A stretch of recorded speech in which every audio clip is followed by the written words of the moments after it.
Well, welcome everybody to another episode of Fast Talk, your source for the science of endurance sports training. That's not right, but I'm going to let you say it. I never know what it is. I've only started just doing it. It's your source for the science of endurance sports performance. Oh my God. Okay.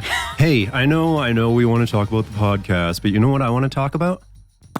I want to talk about that guy. I want to go there too. We got a surly Grant. We have a Grant Holicky. Not only is he a surly Grant Holicky this morning, wearing slippers, 17 degrees outside. Proud of you, buddy. He is also, once again, the coach of current cyclocross national champion. Or I shouldn't say that. You've always been Eric's coach, but Eric, that came out wrong. He fired me last year, that's why I lost. Yeah, I know. But hey, Eric Bruner, who is somebody near and dear to my life, all the way back Boulder Junior Cycling. Grant, you've been coaching him for the years since, and he is once again cross-national champion. Yeah, it was pretty fun to watch. It was a super great race. Yeah, if you haven't seen that race, that is one to go watch. Cyclocross Nationals from this year. It had drama, it had performance, it had physicality. Yeah, it did everything. in fact have physicality. Yeah, it was like a hockey. Yeah. Trevor, you would love it. True. It was the Canadian version of cyclocross. Yeah, it was. Am I wrong here? Are you also a national champion now? No. I thought you did the Masters. I did, but I got 10th. Oh, okay. There's a one in that. Yeah. There we yeah. go. And I did not win, but Wait a minute. He's right. There's a 1 in that. Followed There's by a 0, big fat and 0 zero. is Yeah. nothing. Big So zero, you are you won. first. No. yeah, 1 times 0. Actually, the one of the guys I coach won my age group, Justin Morgan. Nice. So that was So you have 2 national champions. Yeah. Well, and also, and I feel bad for leaving him out, but Scott Funston was second in the elite race, who Grant also coaches. So. I don't coach him directly. Chris McGovern coaches him, but I work with him really? on the team. Yeah. Oh, God, screw that guy. So wait a minute. Is Grant actually a good coach? Grant is a good coach, and if people are looking for coaching, then they can hit up either Grant or myself at foreverendurance.com. Just a little plug. I like it. Well done. I am going to say, the showing up in flip-flops, always wearing a hat, you look like a coach. If you want the seat of the pants coach, you can go with Grant. If you want the well put together coach, you can go with me. You get all of your options at foreverendurance.com. Rob and I may be the yin and yang here. Yeah. Rob walks in his overcoat and his nice His peacoat. Burberry looking scarf and he looks put together. I look like I always look This is balance. We are the balance in the universe, in the forest. in the force. That is a good point, because Rob is stylish. Yeah. I'm not. I was just saying that. I have no fashion sense whatsoever. I have figured out how to wear clothing that doesn't embarrass me. So the Robin Griffin That's side my of the table standard. Yeah, we're crushing works it. out well. I think The of other side of the fashionable, table. it's just like garbage chic or It's true. homeless It'd be chic. funny if this said off-white on it, then you would be really fashionable. I would be. You're right. Right? You're right. Trevor's like, off-white? What is... Yes. So all of you have a Eggshell. style. My style is, if I was standing beside a wall, you would notice the wall. Your style is the shirts that you get gifted for Christmas. That is exactly That's it. true. No, I like the polka dots. Thank you. Let's not diss the polka dots. But I will say I improved this year. I was Christmas shopping. I was in the Bay, which is the Canadian Macy's. Mm-hmm. And they had button-down shirts for $25. They were like 75% off. They were all flannel and fleece lined. Yeah, so they were the ones that nobody else wanted, but I bought a bunch of them. $25. You can't go wrong. Why not? That is basically the core of any good fashion style. What's the cheapest? Isn't that what we go for usually? How old are those jeans, Trevor? I feel like they're older than Griffin. Scarily, I think I bought these like a I don't year know or two whether ago. that's an insult or a compliment to me, actually. It wasn't about you, Griffin. It was about jeans. Griffin, not everything is about you. Oh my I God. was just going with the youngest person in the room. So then that's a compliment. They are older than Griffin, younger than me. Perfect. Older than Griffin, yes. Somewhere in between. So they're retro. They've So if had anyone's time to doing the come math back. on that. They're Rob's age. They're my age. Perfect. Yay. Shall we actually talk about something here? Yeah, podcasting's fun. Let's talk about training, because this is the source. Oh, Grant is stripping. Like, I know you don't. We were. What? Did- What? Anyway, diss your outfit, but She I mean, can't even speak. I know. So- Speechless. To try to get this train back on the tracks, which is how we always start the podcast, we have a theme. It's January. It's relatively early January when this is going live. I think this goes live around January 12th. Most people just took the holidays. We all did the same thing. I'm not even going to tell you guys what I ate on Dude, Sunday. I holidayed so hard this year. Holidayed the crap out of it. Yeah, so did I. Mm-hmm. I won that national championship. I drove home from the airport on Sunday. I stopped at a gas station. When I got to my house, I looked at the wrappers and things sitting on my passenger seat, and I was just like, I've become everything I hate. For the guy who's really against like sugary foods, he really loves candy. Yeah. Growing up, I was a candy fanatic. And that's always my issue. It's like when I say sugar is bad for you, don't eat it. It's not like I'm going, well, that's great because I hate sugar. I'm saying that going, I love sugar. When I was a kid, I'd buy like 3 bags of Skittles and eat them in one sitting. So Dude, it's Skittles a are the sacrifice. Skittles are the best. Well, yeah, depending on your point of view. Skittles You don't are like great. Skittles? I'm not one to talk. I'm hiding a box of peanut butter Cap'n Crunch in my front seat so that Trevor doesn't see it. I didn't bring it in the office today. Sometimes you just need it. I but made left good it. choices today. I stopped at Whole Foods and I got a banana and an apple because I forgot them at home. Yeah. So you went to Whole Foods to Yeah. get your banana and your apple? I did. It was the most convenient on the way here. You're really living into that pea coat Yeah, reputation that right Pico now. vibe. My He is. shadow as I was walking into that store was so on point. You look good. So worst part of when I go home is my dad is invested in a small chocolate company. So he doesn't make any money off of it, but what they send It's to called their Hershey's, investors not a is, big is no. It's a Canadian You may have company. heard of Good them. chocolate company. But they send him free chocolate. So whenever I'm home, he has these stack of boxes that he gets for free. He's like, here, Trevor, have chocolates. They're free. Have chocolates. Hey, free and chocolate. I was gonna say the only okay. Hey, let's talk about training. Let's talk about Ron, training. What's your question? No, I don't want to do my. we never do my I question think Trevor's first. question should My go question first. first? Yeah. Okay. Always. Well, I don't have a question. No. You had a question. We voted your question off the island. Yes. That's right. That's why I no longer have a Grant question. is very bitter. I'm not bitter necessarily. I Let's thought all just your say- questions were better. I was starting the countdown to start the show, and I had to pause because you need to get out a few F-bombs before we started. I did. That doesn't mean I'm upset necessarily. It's just there's things What that I needed to does get that out. mean otherwise? Listen, that word, depending on how you say it, can mean a lot of different things. It's It true. could. I could have been exuberant. Robin Williams actually did a great comedy skit about all the things that word can mean. It's worth watching. Samuel Jackson narrated a book called "Go the to Sleep." Okay. Yes. So good. Fast Talk Laboratories offers deep dives into your favorite training topics like intervals, polarized training, data analysis, and sports nutrition. Take a look now at our cycling-based training pathway. Now is the perfect time to see how to lay the perfect foundation for an awesome season. In our new guide to cycling-based training, experts Joe Friel, Dr. Steven Seiler, Brian Kohler, Dr. Andy Pruitt, and I show why good base training isn't just about riding endless miles. We share how to plan and structure your base season, how to monitor your efforts, and how to track your fitness gains so you start your next training phase with a strong aerobic engine. See more at fasttalklabs.com/pathways. All right. My question, I'm going to read it. A lot of athletes let training slip over the holidays. I always personally consider January the start of true training for the season.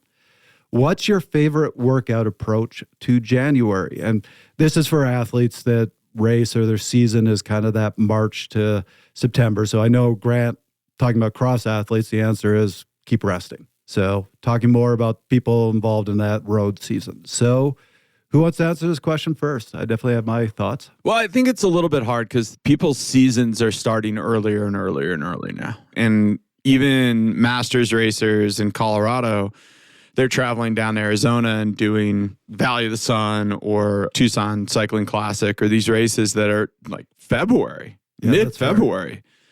For my athletes, I tend to kind of suggest that you leave those races to the Californians and the Arizonans, and like they're going to come in fit and they're going to come in flying. Super fast. Yeah, if you start your season in January here, I tend to advise a little mix of different things, maybe a little running, definitely get your strength work in, do those things because it's really hard to get in a ton of volume in Colorado in January. I agree. And in a lot of the country, it's hard to do that. I mean, there's places that it works really, really well, but if it works really, really well, that's people that I would advise to take their break back in November, crank back up in December. But for a lot of us, yeah, we let it go. I let it go big time. And maybe not quite as well as Rob. This is why I'm wearing all baggy clothes to work today. I couldn't fit. Nothing else fit, Griffin. No, this is why I had to get an apple and a banana this morning. It's all that fits me right now. So yeah, like I tend to approach it with a little bit of a training mix that maybe includes some running, maybe includes some lifting, maybe includes some cross-country skiing, maybe even some downhill skiing, just a little bit of everything. Keeps things light, keeps things fresh. And then as we move into those longer days of February, we start cranking back up a little more hours on the bike and try to take advantage of the sun. Yeah, for me, January is oftentimes that rebirth, right? And the hope is that people don't let themselves slip too bad in December so that you're not crawling out too deep of a hole. But I think that a lot of individuals, they come into January and one of two things happen, or maybe both at the same time. They assume that their fitness is what it was 6 weeks ago when they kind of were last training hard. And they just dive right back into training, trying to do the exact same workloads. And ultimately, I think that can be detrimental, right? Because that's so tiring when you're trying to do things that are now too hard because your FTP has dropped by, 5%, maybe more. So I think that starting out with testing is always really important in January. And if that's lactate testing, awesome. If that's some sort of FTP performance test, then that's great too. Which leads me into my second point. I think that people can be in January and they can say, my fitness is so bad. They can almost be afraid to train because they don't want to see these numbers. They don't want to see these numbers that are lower than they should be, are lower than they were before. And so I oftentimes write some workouts that are maybe a little bit lower intensity for people. Maybe what I do is I'll shorten the rest a little bit so that they're still getting a good workout, but I won't do it as a high a percent of their FTP as I normally would. Let's help build some confidence back. Let's get back in the consistency of training.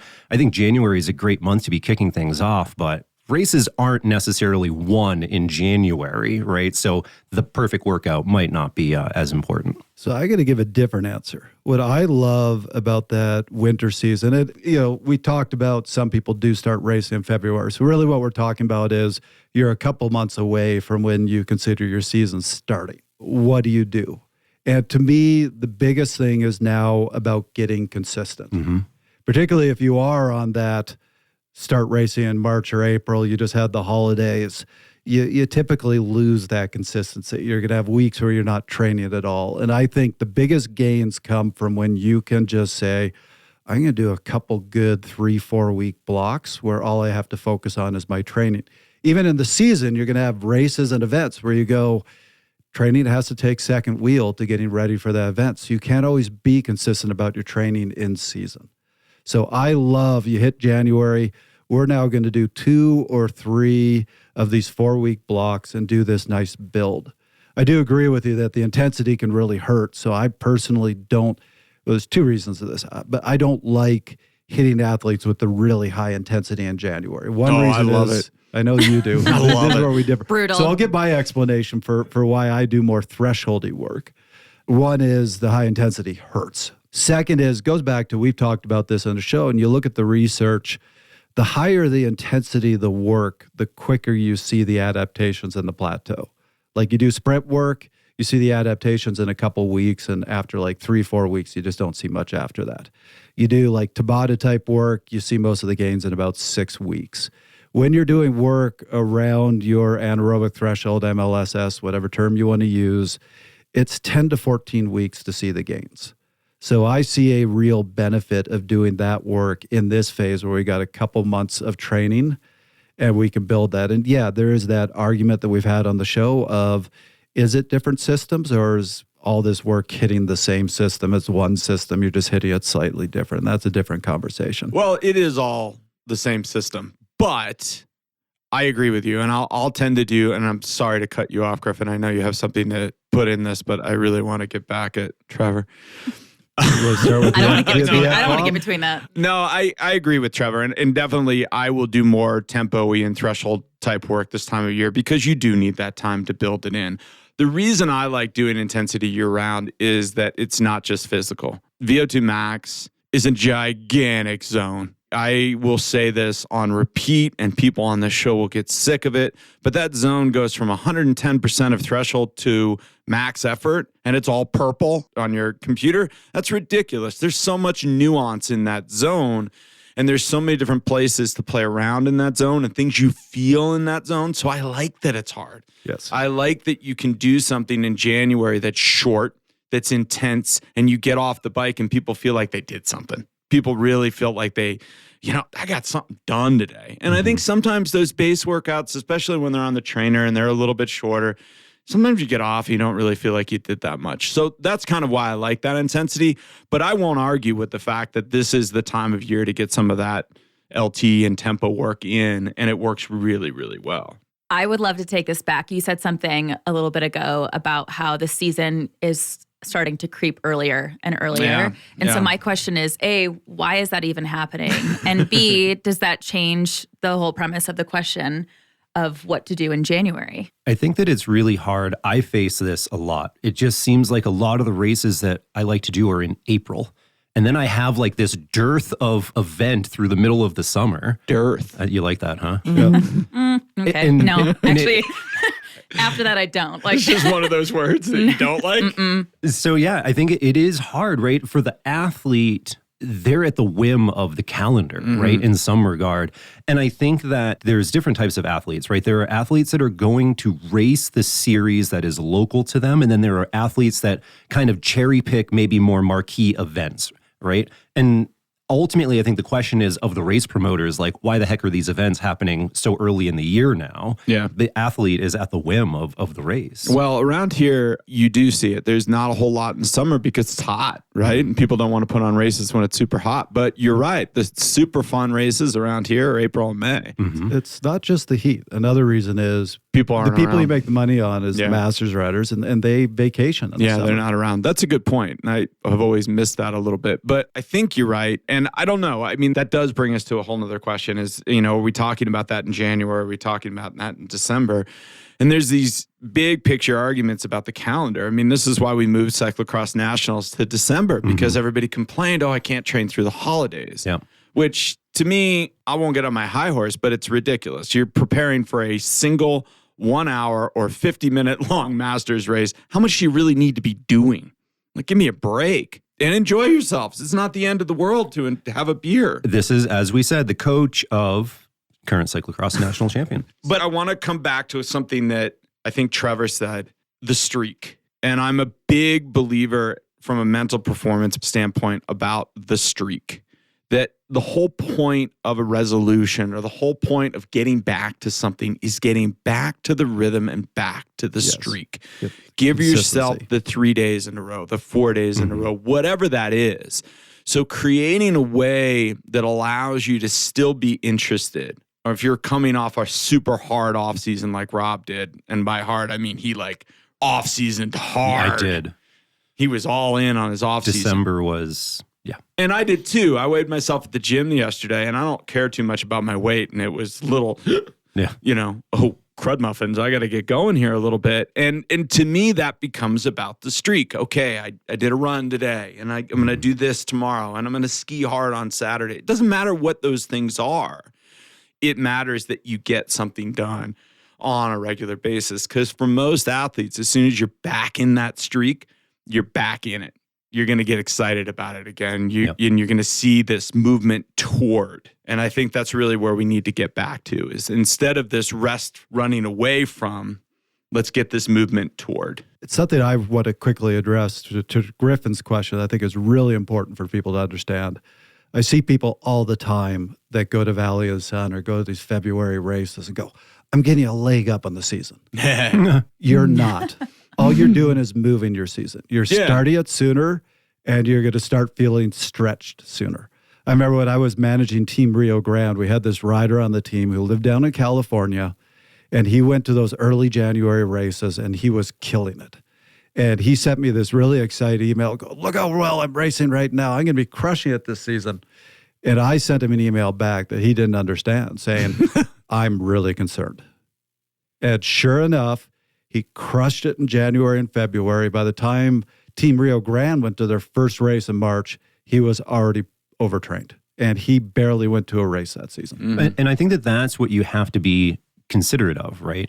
If you have an early season, it's okay to start your season early. Just understand that a traditional later season probably isn't going to work out well for you.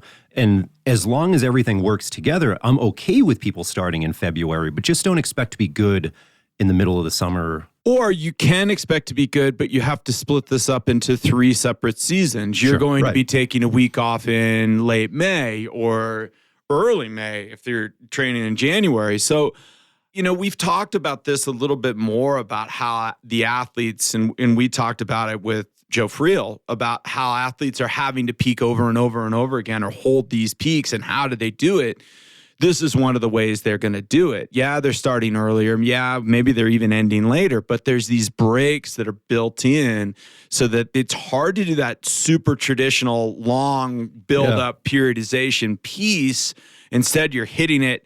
I'm really good here, and then I'm going to back off and I'm going to take some rest. And I will scream from the rooftops that 3, 4, even 6 day to 1 week rest, man, they do not hurt you. They only help you, and people just don't want to take them. Yeah. So yeah, you can get cranking now, but just look for that week off somewhere down the road. So unless someone splits up multiple seasons, the actual landscape of the competition could change if people are front loading their season. Yep. And you can do that. Listen, you can know if you're from California or Arizona that I'm going to target Valley of the Sun, or I'm going to target one of these things because I have an opportunity to come in a leg up.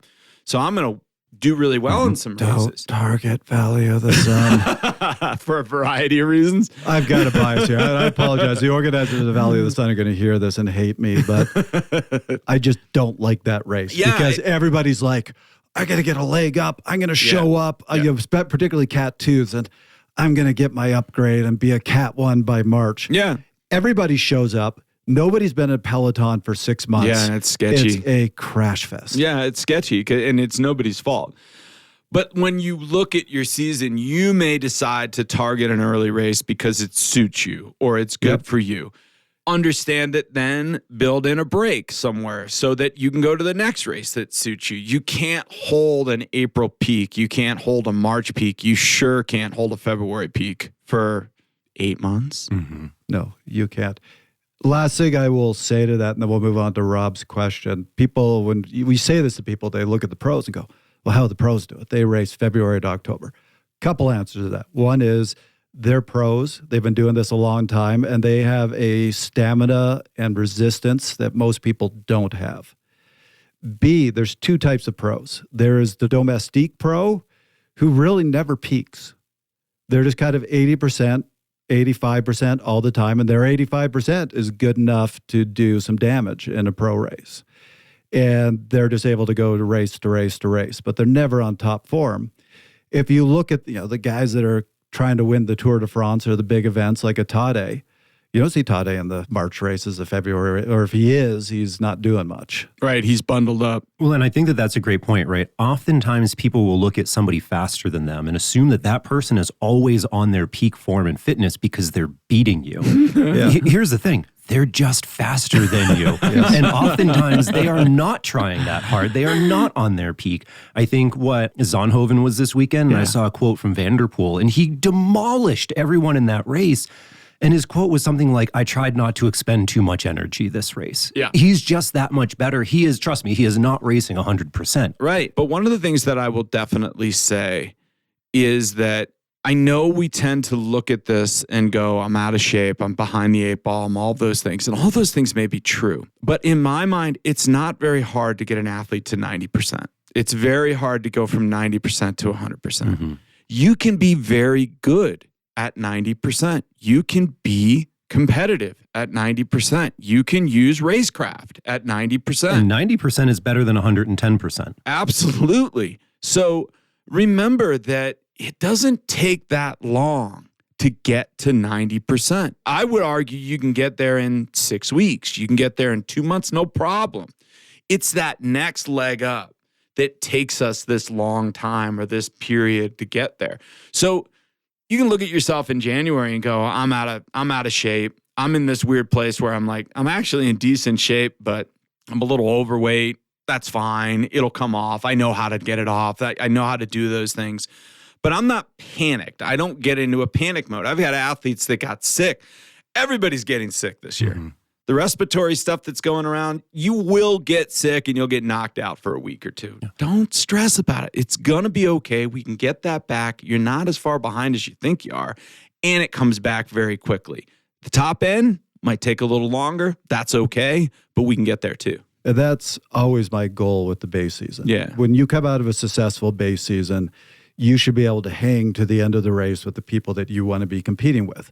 It's just when the attacks start, you're going to have nothing to respond to that. And then we build the top end, and then you're winning races. Yeah. Can we do this? Can we end this segment out on if you could only do one workout in January, what would it be? I can't have one workout because, again, I believe in the polarized approach. So it's a lot of long, slow, and then the threshold workout. The underlying assumption is that there is a majority of base zone 2 level work. For me, it's the 5x5s or the 4x8s threshold work. And for everybody listening to describe that, Trevor's 5x5s are like 95% of FTP. Right around 100%, 95 to 100. And then a short rest, 5 minutes on, 1 minute off, 5 minutes on. So as opposed to a 5x5 that you could also do in a VO2 level where you're at 120%. I don't touch that in the winter. Yeah. What would you do? I, like you, am more of a max aerobic power type of person. But I will say this very much depends on the athlete that I'm working with. And this is not a universal suggestion. But I will say long max aerobic power, long VO2 stuff is really hard and painful in January. So I skip the 5 minute, the 8 minute stuff. And I'm a 30-30 kind of guy. Mm-hmm. I think that gets you up to that workload. It gets your legs used to dealing with that, but it doesn't have the stress on the system that holding that power straight for 5 or 8 minutes will. Yeah, I love that. And I love 40-20s for that same reason. Yeah. One of the things, and this will sound kind of odd, that I don't want to ever get rid of in January is peak sprints. And we're not talking VO2 max work. I'm talking like all out of the saddle, 5-10 second sprints. Spread them out through a ride, do 5, 6, 7 of them. End a ride with them. And part of the reason I love them in January is your legs are actually kind of fresh. You're going to see some sweet numbers in there. And that excites people. That'll get you going. Even if you're not seeing those other, and all of a sudden you pop 1,100 watts and you're like, I'm a golden god. You get excited about the rest of the training. And there's a huge technical component to top end sprinting. And if you can start working on it now, you have a better chance to get to that place with that really high cadence and that really, really 120, 130 sprinting out of the saddle. And that you can hold that because you're not necessarily going to be able to hold the top end power, but you can hold the technical things that you've learned about producing top end power. And by the way, you want to hit your best sprint power ever? Do it in like November and December when you're out of shape. When you're barely riding a bike. And it feels great, though. You feel good about yourself. Yep. Griffin's queued up over here. She wants to... we just skipped over me because I'm not a pro endurance athlete. I didn't ignore you. I looked right at you. You look at this and you're like, I want to know what workout she's doing. Let's do it, girl. Squats are my January in the goal. gym. I like it's this. A primal functional movement. It benefits so many aspects of your physical health. And I now follow all of you on Strava, so I'm going to be watching you and mimicking what you're doing. But my endurance goals are for September. I did squats this morning. I got to say, you look at this and you go, what donuts is he eating? Which leads me to my question. Oh, it does. That's a beautiful segue. It does, doesn't it? Laid you up on that one. I don't know that that's the word that you're looking for. Teed you up. Teed you up. Is it teed you up? Teed you up. You know I get my expressions. It's Canadian. Funny expressions, I will say, as a quick aside. You know, we had family over our house for Christmas, and it's been a long time since we've had like babies in the house. My kids are 11 at this point. And my brother-in-law was like, I'm going to go put Olivia down. And you know what he means, like to put her down for a nap, but it's just such an odd phrase of word that we all use because in a different context, it has a very different meaning. Anyway, it was just like a little family inside. I'm gonna go put the baby down. Exactly. It's about time. Listeners, this is a great time of year to expand your training knowledge. Join Fast Talk Laboratories now for the best knowledge base of training science on topics like polarized training, intervals, data analysis, sports nutrition, physiology, and more. Join Fast Talk Labs today and push your thinking and your training to all new heights. See more at fasttalklabs.com/join.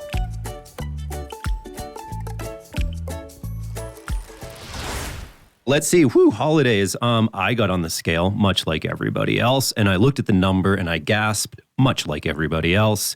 And this isn't, I don't want to have a deep discussion about the philosophy of weight loss, whether or not people need to lose weight. I am at a point right now where I believe that I am slightly above a healthy, optimal weight for me, to tell you the truth.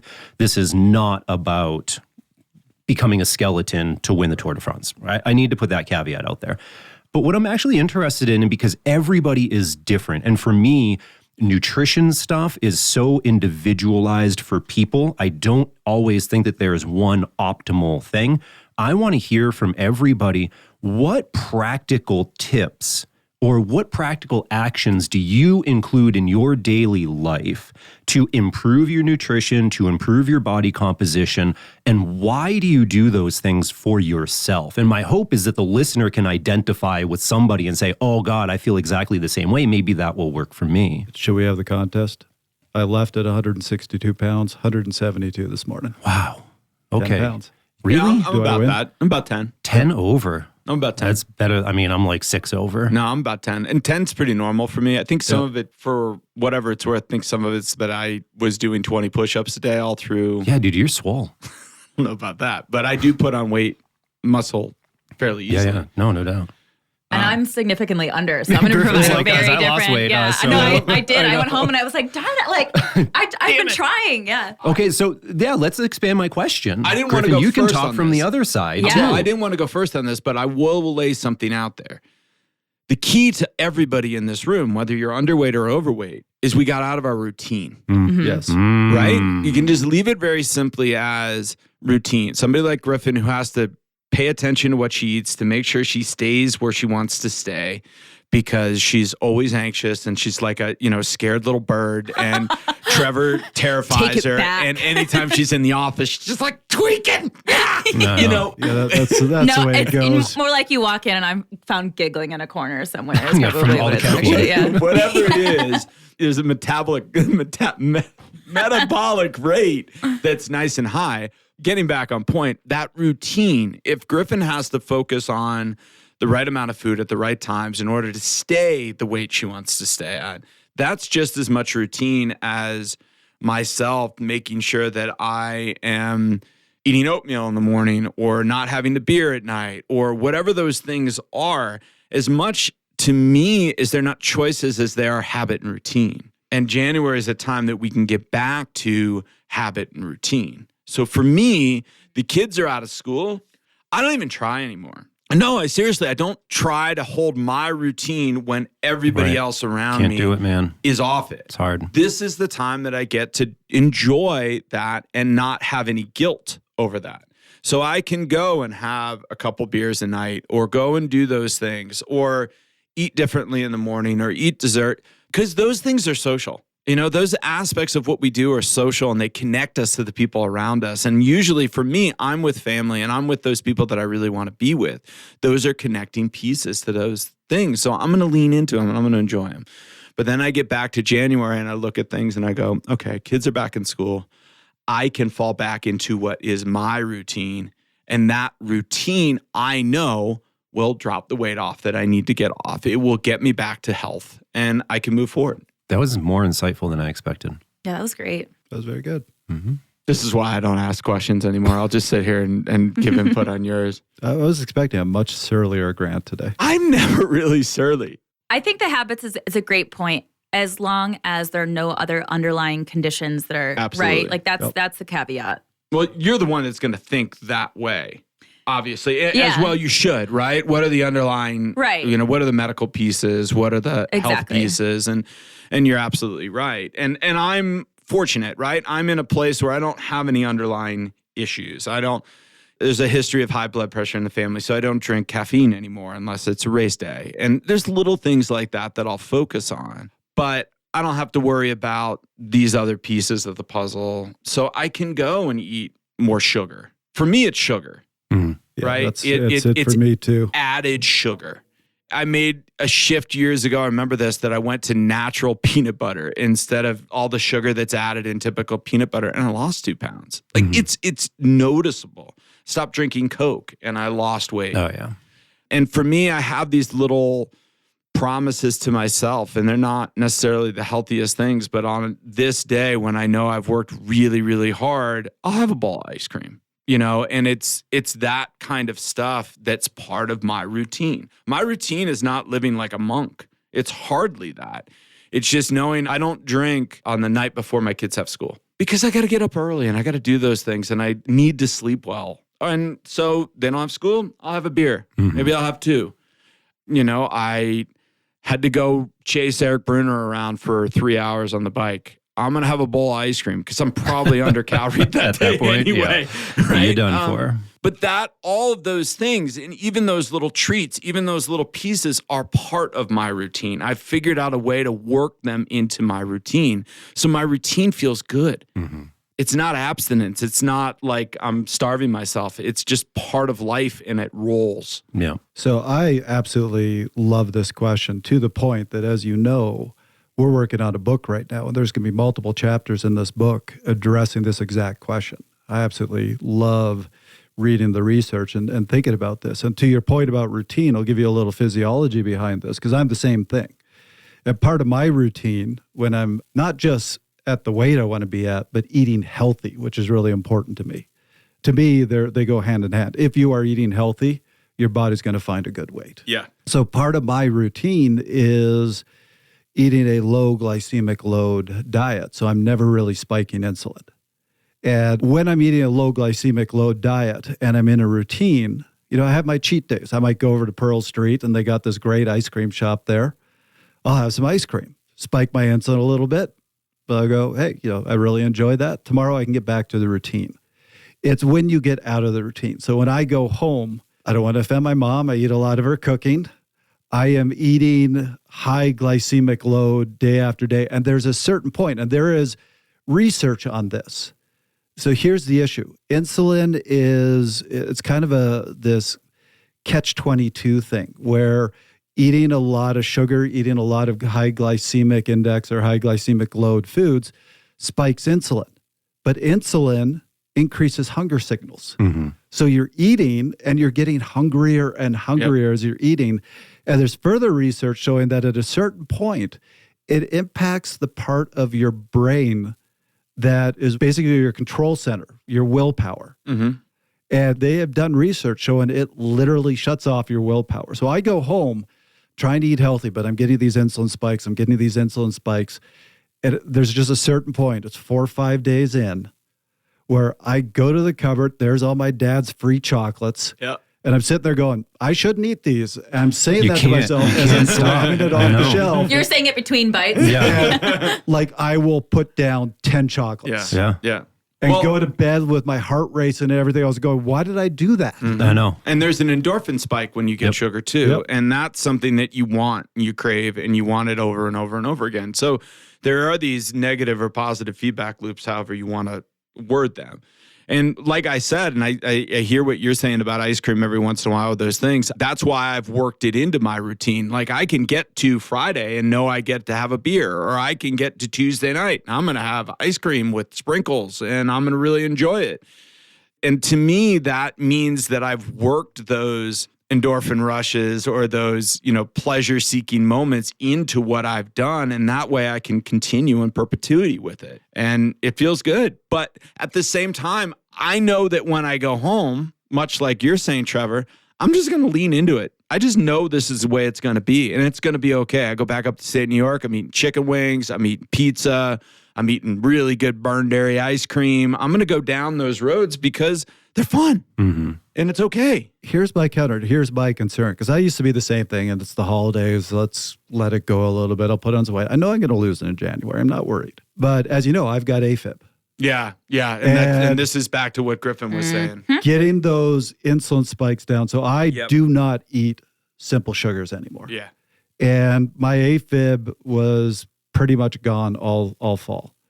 And that was my issue. I wasn't concerned about gaining the weight over the holidays, but I noticed a couple weeks into the holiday, sure enough, if it was coming back. Right. And that's my concern. And this is what exactly what Griffin was saying about the underlying issues. And I don't have that many, so I don't need to worry about it. But many people do. And so you have to work that into how you make these choices. Well, and even some of those choices that you make with sugars, if you can have healthy fats and fibers at the same time to just slow down, Right. What's Slow down happening. the absorption, exactly. right. So, Grant, something you said before, you don't do a program of abstinence, right? And that really resonated with me. And the example that I gave when I proposed this question was this: I'm a very hungry person. I'm pretty much hungry all the time. I make it home from bike rides by thinking about what I'm going to eat as soon as I walk in the door. I'm just hungry all the time. And for me, when I was trying to do more of an abstinence, eat the same stuff, but just eat less. Yeah. I was always hungry. And that was a really bad place to be, right? Because then you're not enjoying your day to day. Then you're dieting. Then it's all the negative things that come across with dieting and weight loss and all of those words. And so, for me, what it became was, how do I eat as much as possible, right? But of lower caloric density foods. And so almost every night for dinner, I'll make an entire bag of frozen vegetables. Maybe it's broccoli one night, maybe it's something, another night. And I'll eat that entire bag of vegetables prior to eating like the main, more, because we're cooking for the family. Sure. Who knows what it could be? It could be pasta. It could be anything like that.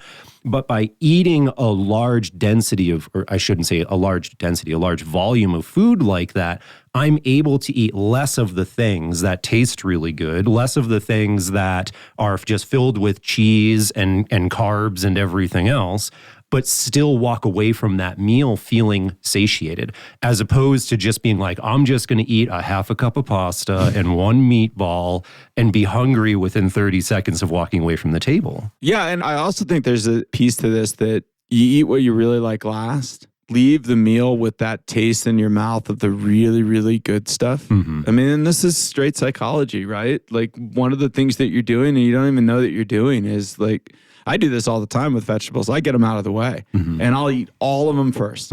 Same idea, right? And then I can go and eat that Alfredo sauce that I made the other night that's really rich, but I'm leaving that meal going, oh, that was amazing. That I ate so well tonight. And maybe I didn't eat nearly as much of it as before. One last little thing that I do want to throw into this too is just very quickly about weight and what we see as our ideal individual weight. We really have to approach this the way you would approach any goal in life. They have to be realistic. And I think far too often, I remember when I was like this, when I was racing triathlon, I wanted to be 172 pounds. I'm never going to be 172 pounds. If I'm 180 to 182, I'm perfect for me. As soon as I went under 180, I was in 176, 175. I couldn't do the things that I needed to do. So maybe I could go uphill faster, but I couldn't train. I couldn't perform. And dude, I can train like an animal at 188 because I have all that excess. And obviously I don't want that down the road, but make good choices about what you're establishing as a healthy weight for you.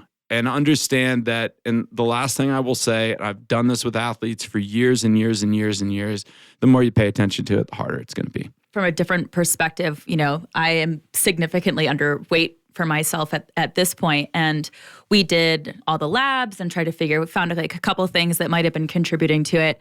But I feel like if you've seen some of those Hot Ones episodes where people are really struggling, they're just like really trying to pack down those wings. That's me trying to get in my protein count every day, to the point where it is such a mental burden or load of trying to calculate, okay, how can I try to increase calorie? You get sick after a certain point, and you can do protein shakes. You have to pair it with carbs and fats and all of this at the same time. There's a real science to it. But if you are getting to the point, and this is one of the things for me, I mean, I stopped all exercise for a few weeks because I'm going to get some pity weight. I'm going to eat like I'm going to stop working out, and nothing. It didn't work. And so, I tried the other route where I'm just going to do some strength training. I'm going to increase my protein. I'm going to increase my carbs at the same time. I'm going to do all of this.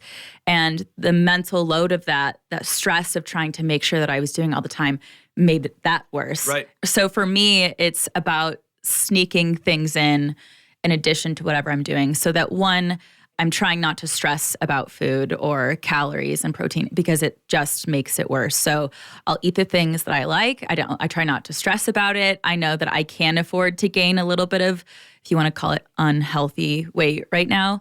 Do strength training as much as possible. I have a big endurance competition goal with some friends in September, but I don't want to train for that just yet, because I can't handle that on my body. So for me, it's strength and resistance training, it's protein, it's a lot of carbs. I will eat tons of pasta right now. I'm like, carbonara, you want me to throw in some egg yolks? Yep. And all of this type of meat, I will do it. My, blood pressure might go up in the interim, but I kind of don't care. It probably won't. So when I was racing full time, I was doing the calorie count thing, and it was pretty miserable. And look, I will say this. You can eat McDonald's all day, and if you're counting your calories, you can get down to your target weight. It's just going to be miserable, and you're not healthy. So I go back to what I said earlier of best way to get to the right weight is to eat healthy. And Rob talked about eating lower calorie density. I just want to flip that around and say, if you want to simplify healthy eating down to the absolute basics, it's eating nutrient density, making sure your foods have your nutrients. So I always love to point this out there. There's studies on pregnant women. They always joke about how pregnant women have these crazy cravings. Well, they looked into this, these different cravings that women would have. And whatever they were craving, that food would always be really high in a particular nutrient. And the women just intuitively understood this. And so they would crave it because they really needed that nutrient. So you really have to think of hunger signals are not an on-off switch. Your body is craving something. So let's say your body's craving B6. And you go and eat a McDonald's shake, your body's going to go, well, that's great. I'll store that. I still want B6. But you give me what I need, so I'm not going to turn the hunger signals off. Right. What vitamin's in lasagna?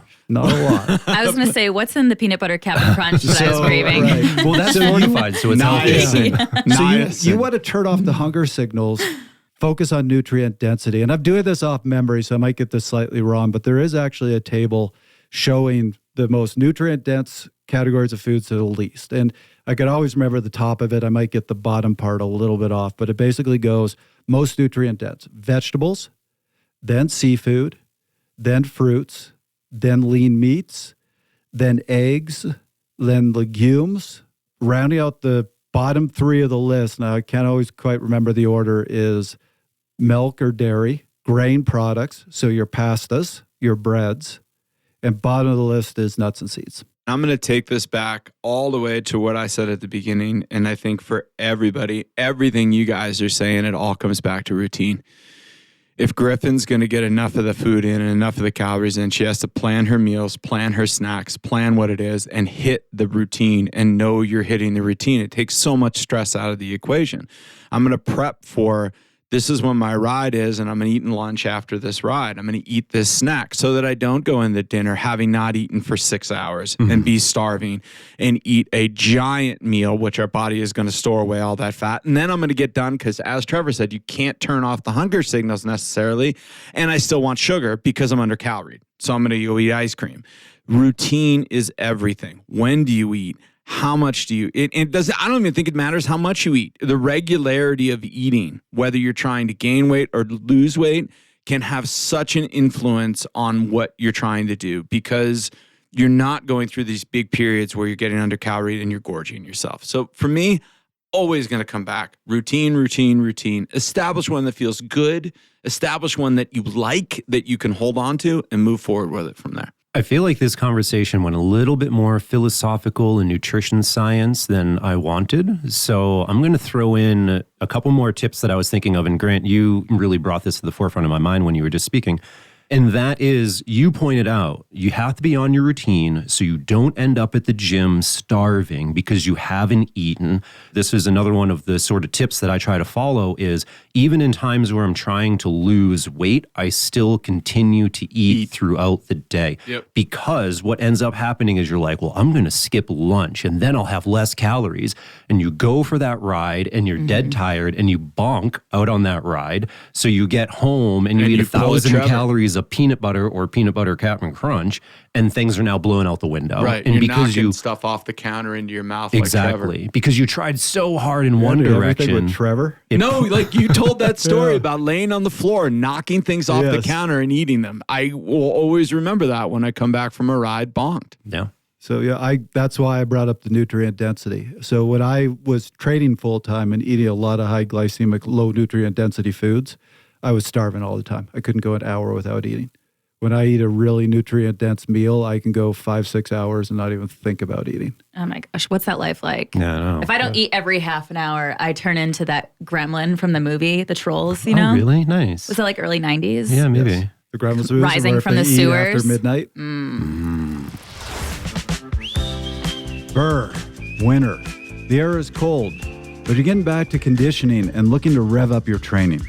If you haven't already, now is a great time of year to reflect on the past season.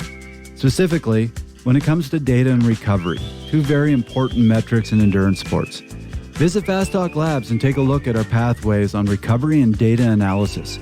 These two in-depth guides can help you get the most from your off-season. See more at fasttalklabs.com/pathways.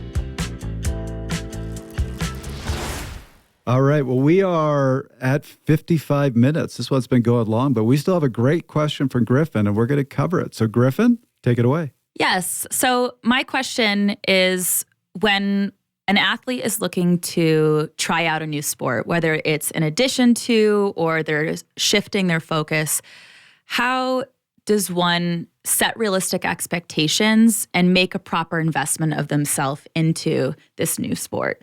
And that could be a lot of things, right? That could be their mental, emotional investment into it. How much are they going to let their self-worth as an athlete ride on this new sport, right? Or are they swiping the Amex and getting all of the best gear right away? Are they completely switching their training plan for this? So that's my question. What's a good way to approach I would like to either add in or try a new sport? I think that when people are trying new things, I love it because there's this youthful vigor that takes people over, right? And they are so excited, and that is so commendable. And it's always something that you want to encourage. You want to ride that wave because that helps build the love of the activity. And for me, I think in the beginning, a lot is about being supportive of people in any manner that you can. And I'm okay with having some slightly outsized expectations. If somebody's like, I'm going to be cross-national champion like Eric Bruner, I'm going to bring his name up as many times as I can in this episode. He's coached by Grant Holicky, if you didn't know. Maybe you're going to cut that down. But if they say, hey, I want to compete at nationals this year, it's like, okay, do you have some endurance background? Okay, we can work toward doing that if that really is your goal, right? I'm okay with encouraging people, not being like, you're a brand new cyclist. You're never going to make it there. That's 10 years down the line. I don't know, might not be. But one of the biggest things that I see is getting into sports, I think, is really hard for people from an equipment standpoint, right? And we are, for the most part, cyclists in this room. And I've been a cyclist for a really long time. So it's hard for me to really understand this. But I recently got into this thing online. It's really nerdy. It's online car race driving called iRacing, and it's really equipment intensive as well.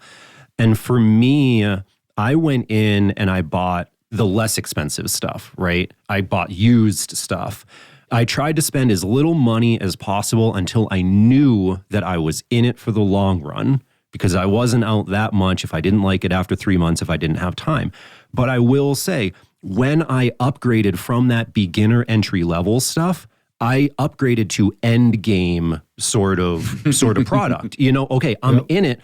I don't want to upgrade 4 times because ultimately that's more expensive. I know I want to do this. I'm going straight to the stuff I'm going to be happy with for the next 5 years. And I think that people ought to do that with cycling too. Start out as cheap as you can. Yeah. It's hard to rent a bike. You can rent bikes, borrow bikes, buy used bikes, go that direction. You don't need top of the line equipment to go out there and have fun.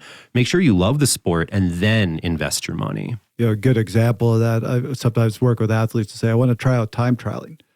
Time trialing is a very specific sport that you're either going to love or hate. And it's equipment intensive. I hate to say it. Equipment makes a big difference. Let's face it. The difference between slapping some aero bars on a regular road bike and a top TT bike, particularly when you're not a top time trialist, is pretty small. Oh, hold on. Wait. Oh, Andy Pruitt, is that you on the phone? Yeah. And Andy has said this to me. So I suggest to people, if you want to try time trialing, buy a used bike, put some aero bars on it, see if you like it before you make the investment in the big aero frame. Yeah. This is interesting because for me, this comes back to the question of mine today that we cut. Not bitter. Not at all. But he is working it into the episode. Proud of you. These are wonderful questions. But what I love about people trying new things is the risk. Mm-hmm. And that's what I love about it for myself, right? I think I've seen this happen multiple times over my sporting career as I've gone and taken a risk and just tried something completely new. The beauty of that risk is that you have this improvement rate that's super fast. And it's really, really nice to see that huge improvement very quickly. It can be enthralling. It can be addictive to see that right away. But approaching anything new with realistic expectations is crucial. I'm not going to go from 0 to 100. I'm going to go from 0 to 20. And I love what you guys are saying about the equipment. Just get something that works. Just get in the door. Just start. And then, I can buy this because it's going to make me feel even faster. Great. And then I can buy this because it's going to make me feel even faster. I feel like that's what triathlon used to be. Triathlon used to be people walking in and going, well, I got a pair of goggles. I got a hybrid bike and I got a pair of running shoes. I'm going to give it a try. Mm-hmm. Then the next time it went to a 10-speed bike back in the day. And now you can spend hundreds of dollars on super shoes if you want to. You can graduate up through these things as you get more interested or you get more dialed. And that's great. I love that. Griffin, something that you mentioned was defining your self-worth as an athlete. And I want to put this, Grant, I'm going to tie this with your risk situation. And I'm going to say something very clearly. Your self-worth has absolutely nothing Thank you. to do with how good you are, with what event you do. Yeah. And a lot of people do tie these things together. I'm going to like you no more, no less. If you choose to be a parasailer, if you choose to run 100 miles and fail, I don't really care. Yeah. More than anything, I think you can be proud of people for going through the process. You can be proud for the grit and the determination. But in all honesty, the results, in my opinion, don't matter. They don't matter. Your FTP doesn't matter. I'm going to jump in on this because this is absolutely crucial at every level of the sport. Mm-hmm. This is one of the things that we talk about at the highest level of the sport. In order to have retention of Olympians, of world championships, if they are defining themselves as an athlete first, they will not last at the top end of the sport. They may be incredible for 2 or 3 years, but you're going to watch it happen over and over and over again, and you are going to see the people that define themselves as athlete first, like Lance Armstrong, make really poor choices in the things that they're choosing to do for that sport. Your self-worth is your self-worth. Your athletic endeavors are a piece of you and something that you get to express your personality through. They are not the definition of who you are or your personality. Well, to take that a step further, that's where I was going to go with my answer to this, which is you read articles about somebody who is, for example, a really high-level triathlete, and then they go and try a mountain bike race and win it, and you go, oh, wow, look at that. Completely different sport, and they're really high level. We write articles about that because that's not the norm. That's not what generally happens. So if you have been performing in one particular discipline in sport at a high level and you make a switch, expect that you're not going to be high level in whatever you're taking on. But that's part of the fun to me. So for example, when I was at my best with road cycling, there was a certain point where I'm like, I'm not getting any better. So there's a joy of going and taking something else on and going, I'm not going to be nearly as high a level. For example, cyclocross, I completely suck. But then you get that joy again of growing, building, improving. And that's, to me, the biggest reason to make a switch. The growth, the learning is the fun part. See, this makes me so giddy because I looked at you and I said that phrase because your self-worth has to be defined internally. It has to be internally sourced. But that's one thing. As I've been here for however many months now, and one thing that I feel like I've witnessed as I've kind of been exposed to a variety of athletes and perspectives and coaching perspectives, not necessarily anyone in the room, but when people have talked about, oh, I went to try this other sport, or how people have recovered from defeat in their primary sport, it's been hard to not notice that some really entangle their self-worth with their success or how much they're investing. Like if they don't have the best gear right away to start, I feel like some feel like they are not worthy then to show up at the start line. And so I'm so happy that all of you picked up on that because I wanted to see if I leave this there, will someone touch this? Well, and it's incumbent upon those of us who are in the sport to welcome those people that are coming in the door. To set that example. And I think when you're at a high level in a sport, whether as a coach or an athlete, we need to be stewards of that sport. We need to be people that if we can pull anybody into the sport of cycling, we don't know where the next great athlete is going to come from. And especially on the women's side, where athletes hit their peak and hit their stride at late 30s, 40 years old, can we please lower the barrier of entry to this for people to allow them to feel like they belong, allow them to feel like it's a safe space. And we're going to then enhance every aspect of our sport from every level all the way up to the very, very top. Griffin, what is your September event that you have alluded to? So, and this goes to take risks, but set realistic expectations for yourself. Myself and a group of friends eyed what's called the rat race. Are you familiar with these? Yeah. It's some type of length of an endurance event that happens in a variety of locations all over the world. So it could be a 5 or 6 day event that happens in Croatia, or a 1 to 2 day event that happens in Scotland, and a variety of other locations. Iceland, they're the most majestic views, and they're typically multi-sport. So the one that we're looking at doing is 100 miles, maybe 100 kilometers. I can't remember how they are measuring it, but there's cycling, trail running, and then you kayak for a couple miles as well. And you can either go hard and do it all in one day, or you can split it up into 2 days and you camp in between. There's all these logistics. And so a group of us were like, well, the 2 day is something that's probably achievable for us because the way they kind of measure it out. But I've never cycled that long in my life. I mean, after moving here from Hawaii and then starting with this company, I had to buy a new bike. And I was like, well, I don't know if I'm going to like mountain biking more or this. I mean, I suspect that I will. So I bought some $600-$700 hybrid mountain bike, and that's going to be what I train on and I can rent when I get over there. So for me, I am setting up a new training for myself because I never really did endurance sports. I was always a team sport type of person. And so this is great. It's a different type of relationship with yourself. If you are doing it with a team or a buddy, this particular race, you have to stay within a certain distance of them to stay qualified, which I think is really neat. But when you're training in a different state from someone else, you don't really know your pace. So that's what I'm training for. Awesome. Going back to the land of my people. Yeah, I love it. And I think that events like this, they're almost perfect for this brand new risk-taking situation, right? Because your success in events like this does not come from being a specialist in a sport. The best bike rider in the world is not going to do well in this race. And ultimately, here's the thing. What ends up happening is your teammate's not as good of a bike rider as you are, so you end up riding slow, and then you can't paddle a kayak to save your life, right? And so your success is going to come from dabbling in all sorts of things. That is ultimately what's going to improve your experience and your performance and everything else. So I think that it's really interesting, and I'm excited for you. I can't wait to hear more about it. Thanks. So that's where my joy comes in. I grew up on the water sports anyway. So the kayaking part, I'm like, put more miles there than, elsewhere. And ultimately you can be, I think that the other thing about this too is that oftentimes these adventure races have teams, right? A group of people. And it's nice when different people are maybe a little bit more of a specialist, more knowledgeable in one area, where you can be a mentor. Maybe they know more about biking than you do. Great, you can learn from them, and you know more about kayaking than they do.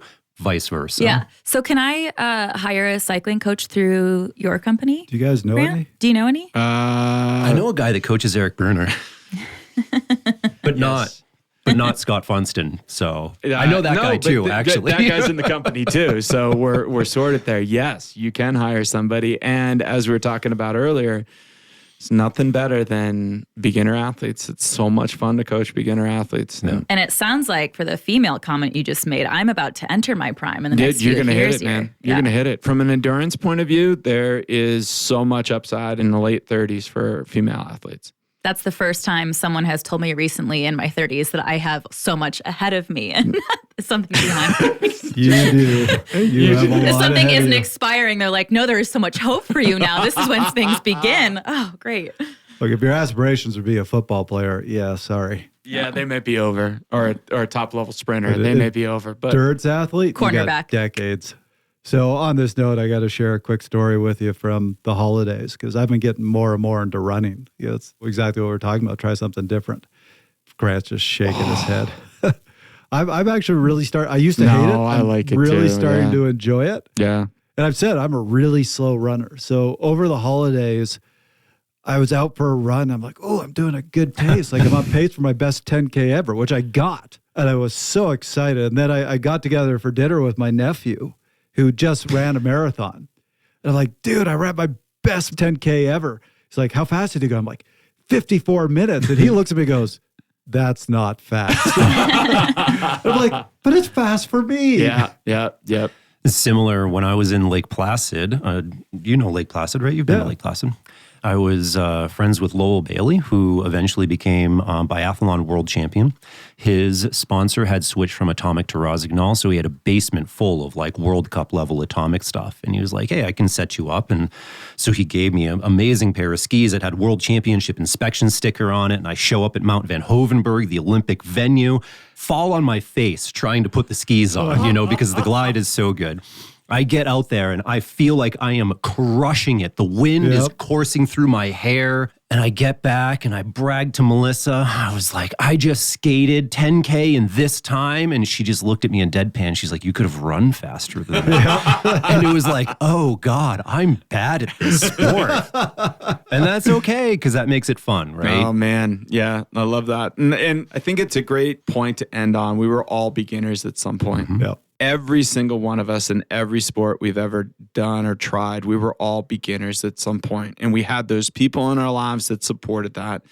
We had those feelings that supported that. And it became something that we moved through and we got to express joy and express fun within.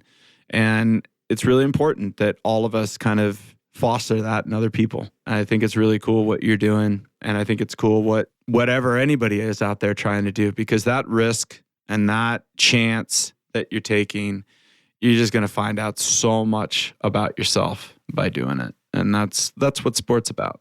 Thanks. I really appreciate that. I'm pumped. Does this mean you supporting me will mean that you're going to bring me haggis at the next podcast episode? What? Haggis? Haggis? Oh, because it's Scotland. Mm-hmm. I don't think haggis is nearly as important as, like, people are going to be speaking with a Scottish accent. There needs to be a Duolingo for a Scottish accent, even though it's not a second language. It's a language you can understand if you can understand the accent. Kind of, sort of, Yeah. maybe. Yeah, you're screwed.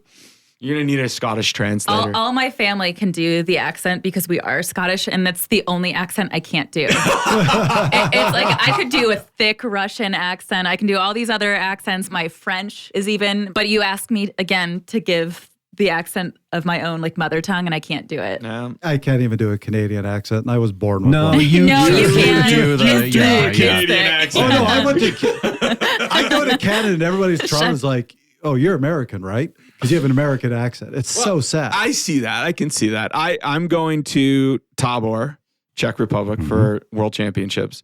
And this is the home of my people. Are you Czech? Czech? I'm Czech. Yes. Really? Yeah. You're going to tell them how to pronounce your last name Yeah, for real? my last. Holicky. No. Halishki. Halishki. Halishki is the correct way to pronounce Holicky. It's Grant Stibar. Halishki. You Halishki. got to remember this. And just, my father we're actually Bohemian. So my dad's entire side of the family is Bohemian. If my grandmother was alive, she'd be slapping me silly to say that I'm Czech because Bohemia. We can go into the history lesson. This makes sense. Yeah. Now I get it. Yeah. But I get to go to Czech. I'm really excited. That's exciting. That's awesome. That's so awesome. Classic venue for Cross Worlds, I will say. My last name is Connor, and the correct way of pronouncing it anytime I order food at a restaurant is apparently O'Connor's.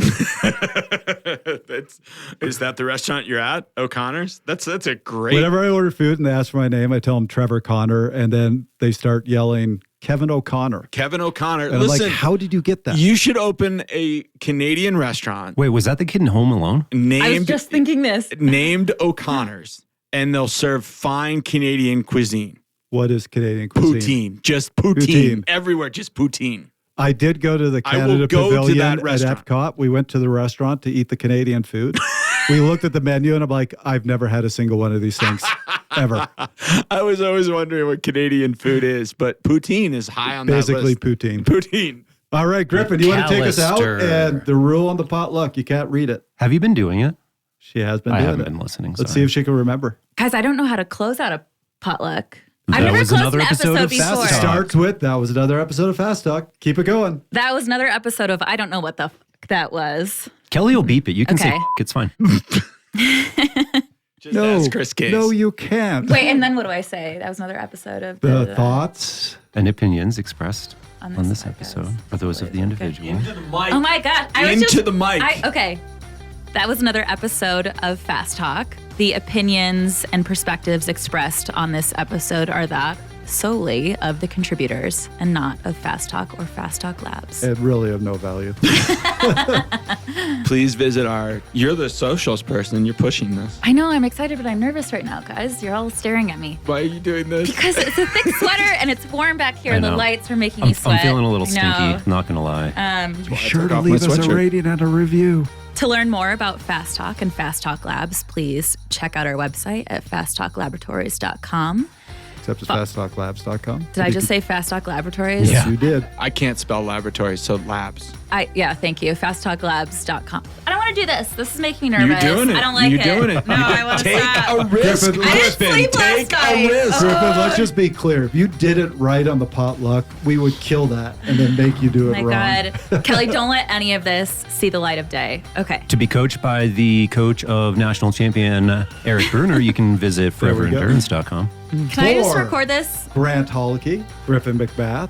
Well, you Rob should just keep it Pickles. going. I'm Trevor Connor. Thanks for listening.